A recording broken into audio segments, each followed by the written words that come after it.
a bit of a film fan. I have the same shelf, but not here. But yeah, yeah. Do you still buy the hard product? I still buy it. Yeah, I literally bought one battle after another today, so that's been added. Yeah. So All yeah. right. Yeah, yeah. I Well, can't stop. I'm telling myself all the time that's, it's over, but I keep buying. I I mean, yeah, can't until help until it. until until the word is that they are no longer doing them, I will keep buying them. Yeah. Yeah. Well, I'll say congratulations to both of you. I just spoke to Sam and Stacey before, and I was saying how it's so refreshing to, go into a film and know absolutely nothing, and for it to like surprise you along the way. It feels like kind of a rarity to have original films. So yes, I just want to say congratulations to both of you, first of all. Thank Thank you. you. And I'll ask you first, Jan Ole, that like, the film is obsessed with politeness in a way, people smiling, offering drinks, being gracious, and then but obviously there's something very dark fermenting underneath. I guess like when did you realize that good manners could be more unsettling than overt menace? Oh, well, that's an interesting question that I'm not quite sure that I ever reflected about it in that sense. But I mean, it's in the nature of these resorts that people live a more light, less stressful way and time and I think that comes with a more polite, friendly vibe. Um, yeah, but no, I never really thought about it. Right. And Jack, because like obviously Dave is fascinating because I feel like he doesn't really like raise his voice, like he doesn't act threatening, but he feels dangerous at the same time. I guess did you think of him as someone who knows exactly how powerful he is, or more as someone like desperately trying to maintain control? Yeah, more the latter for sure for me. Yeah. I think yes, you're totally right that like his danger or his like potential for disaster makes him powerful. But I don't think he feels that. I think he feels the opposite. I think he's in a life and in a marriage where he feels not like a failure, like where he's not good enough or he's not performing, he's not achieving. So that's what leads to this constant need to prove himself as a man, as a human, as someone, worthy of the space that he's in. And it gives him that, sometimes irritating air of like bounce and like just performed ease. Um, but yeah, he's a fascinating and rich and very three-dimensional, complicated character, like the other two, like all of the people in this film. Yeah, I wanted to ask about the visual language as well. So like, like this feels like this island is like paradise, but it's like filmed almost like a crime scene, and I sort of mean that in like in a nice way because it's like empty spaces and harsh light and stuff like that. I guess did you Jan Ole like approach the island as a character that's complicit in Tom's emotional decay? I think my visual fascination for the island was the thing that really kickstarted the whole project in a way. I was Mm. visiting Ventura not knowing what to expect from it because it was one of these last minute ways to escape Berlin winter, and I ended up on Ventura. And I think I expected something like Sardinia, but it's not at all like one of these, Mediterranean islands. It's really harsh and it's really pure in a way. And from a cinematic point of view, I was like convinced from, day one. Also, in contrast to the architecture of tourism places. So when we approached the visual concept of the film, I think we just embraced what already was there, the colors, the light, the places, and from the early stage of development, was thinking about, these little psychological Kubrick zooms that try to, look behind the facade of the characters. And I was lucky enough to work with this great cinematographer. His name is Juan Sarmiento, and I think we really had a similar vision of what the movie should look like. That we would try to shoot a lot of oneers, planned sequences, and but from the visual point of view, I think we just took the island for what it was. in the colors and the light and the Yeah. process mainly.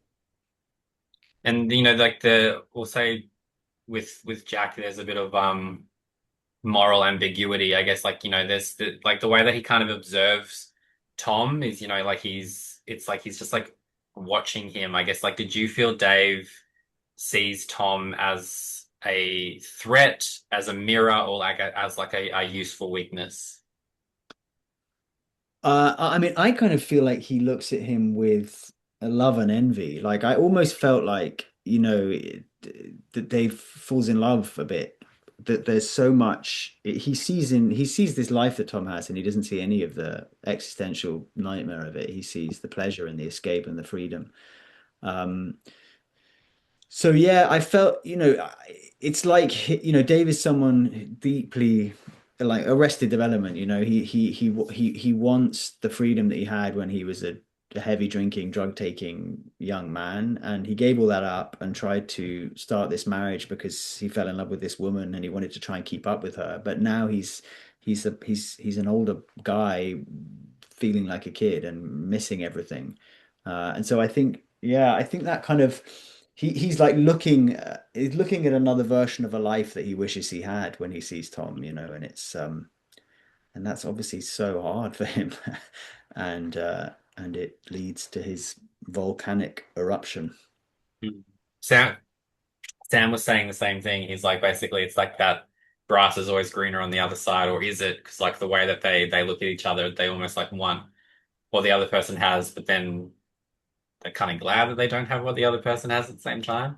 Yeah, it's Um, not clear, exactly. It's not a clear feeling, which is yeah. why Jan Ole's script I think works so well because it's not a clear feeling. It's like it's so many things, and there's a lot of unknowing as much as there is kind of Mm. certainty. Well, going off the script, like, like I guess was there ever a temptation, Jan Ole, to like clarify things more? And it's like what made you trust that discomfort and that ambiguity instead?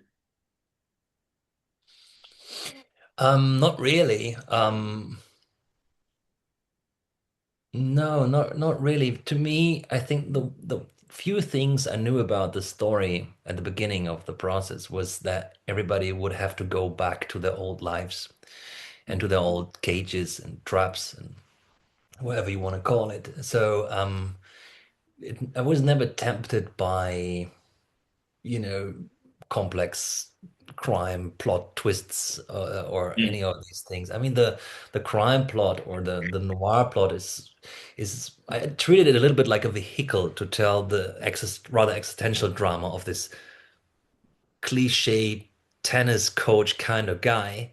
And this was something that I was, trying to achieve, like that we come and, from this experiencing a kind of person that we seem to know because there's so many cliches about these kind of guys in these places, but follow him through the story and in a way experience his crisis with him. So this I think this was the challenges I dealt with, and in that sense, I protected the unspoken elements of the film and the mysteries in order to Mm. also activate the audience to reflect about these things.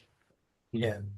No, I kind of love how like how there's like the Nadal story and he kind of like runs with that. And I guess like for both of you, is there like have you ever like I guess like gone on vacation and decided just to be like I'm gonna embellish a bit about my life at all? Or do you sort of feel like you're in like the kind of industry where you're like I don't need to? I mean, yeah, I spend a large part of my life pretending to be someone else, so it's good for me to try and be myself as much as I can too.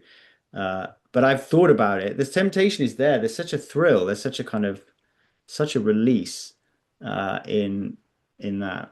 But No, but what I love about the Nadal thing is that you don't know, is that you just don't know how much of it is true and how much of it isn't really. Mm. And that's never really landed on either. So it becomes this thing. And I loved that scene when Tom is like Tom is telling the story and we're all sitting around that table and it's this like it's like there's this kind of magic in the air because of its possibility.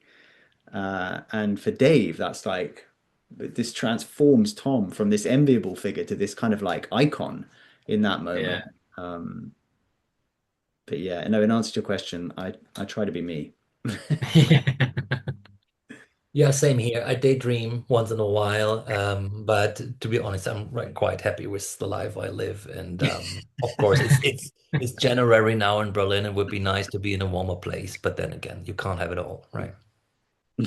Well, as someone in a very warm place, I can say you're more than welcome to come here and experience the, the almost forever heat that is Australia.